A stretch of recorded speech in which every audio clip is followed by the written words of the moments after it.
Hello everyone, this is Rick Beller. I'm the Pavement Management Engineer for the Kansas Department of Transportation. If you're hearing this, and I'm off on jury duty, but I thought I'd share through a video at least Kansas's experience with NDE. So this presentation is mostly about KDOT's interest in non-destructive evaluation of pavements, and I'll note that we are interested in the pavement stripping assessment through non-destructive testing pooled fund study, but simply at this point don't have the people with the time to commit to it. KDOT has and continues to do NDE for pavements mostly as surface distress and FWD for TSD. FWD and TSD for structure of the pavements. We've been collecting surface data and FWD for a long time, but recently have struggled with the FWD side. A couple of years ago, we ran over one of our two FWDs, and subsequent to that, we have struggled to get traffic control people who can provide that while we're collecting that data. So we're doing less these days with our FWD collection effort.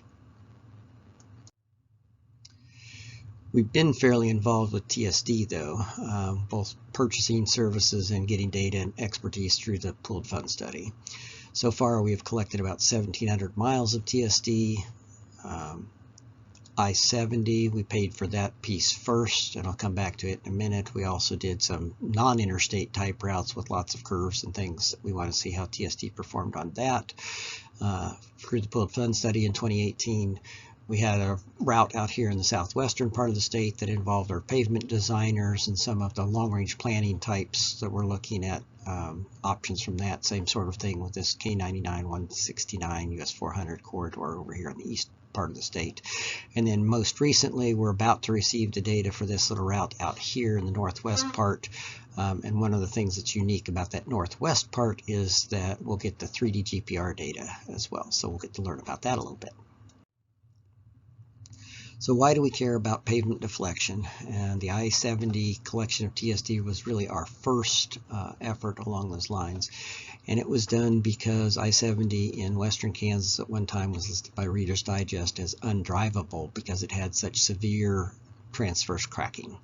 So our solution was to mill down 5 inches and then do a 4-inch cold in place recycle and then put about 6.5 inches of HMA on top of that. And that worked for a while, but eventually the transverse cracks came back, water got in, and CIPR stripped in some places.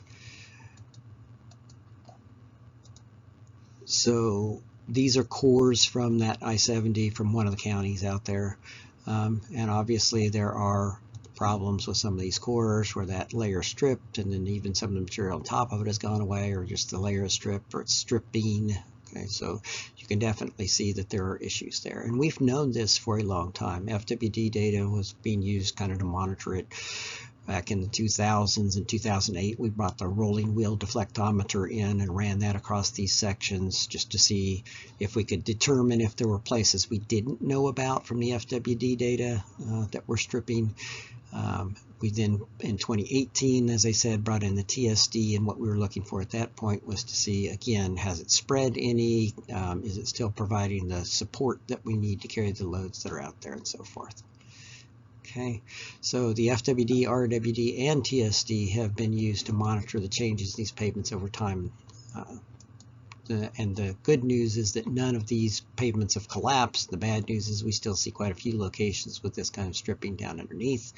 So we continue to keep our eyes on it. We also know that other locations have the same structure, so we're keeping our eyes on them as well.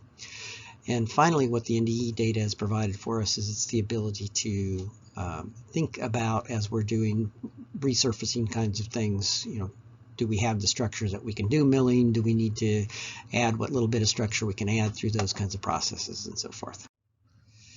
So now, with my apologies to those of you in the TSD pooled fund as well, but I'll give you a really quick synopsis here of some of our findings from what we've done with that work. The first is that this little graph over here is something we already had for showing our TSD data in a graphical format.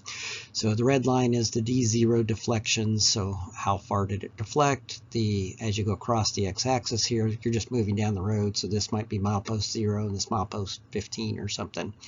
So this is what we were doing before with just the FWD data. We do the same thing then, same locations, just now it's TSD data, and we just got it on the bottom. So if these were exactly the same data, they would just look like a mirror of one another. And what you see is the TSD data does a pretty good job of reflecting what we see in the FWD data. So if we were comfortable with the FWD, we ought to be comfortable with this TSD data as well. This is a slightly different version of that, where now you see that here at the bottom, particularly in the TSD data, there's a big gap between the D0 data and the D8 data, and you don't see that in the FWD data. And we were curious about that for a little while, and then eventually we got this picture and went, oh, so that's why. And what this is, obviously, this is slippage cracking. At the time that both data sets were taken, the pavement did not look like this at all. It looked good on top. Okay, but what it's telling us is the FWD data was not able to indicate that we had this slippage going on, whereas the TSD data was. And that's because the FWD data is just dropping the load straight down. The TSD data is a moving load. So there are things that you can get out of looking at things like the TSD data and FWD data together. Finally here, talk about sinkholes for just a minute, and all I'm really saying is that if you look at these deflection basins, typically they do look like a bowl, okay? But in this case, you see it's a very straight line, and we're kind of scratching our heads when we saw that. The cool thing is you're driving down the road with the TSD data viewer, you're seeing these, bowl after bowl after bowl, and a lot of them look the same, which is great. But then when something changes, it attracts your eye. There you go, hey, what's going on there? This is one of those where we looked at it, said, what's going on there? Some people said, well, I don't know what that means, but I know where you are, and you're over a sinkhole. Okay, so it's just kind of make sure you look at these bowls, and you can learn things from those. So finally, why we care about the NDE data is it does give us a lot of information about the surface and what's down underneath that we can't see.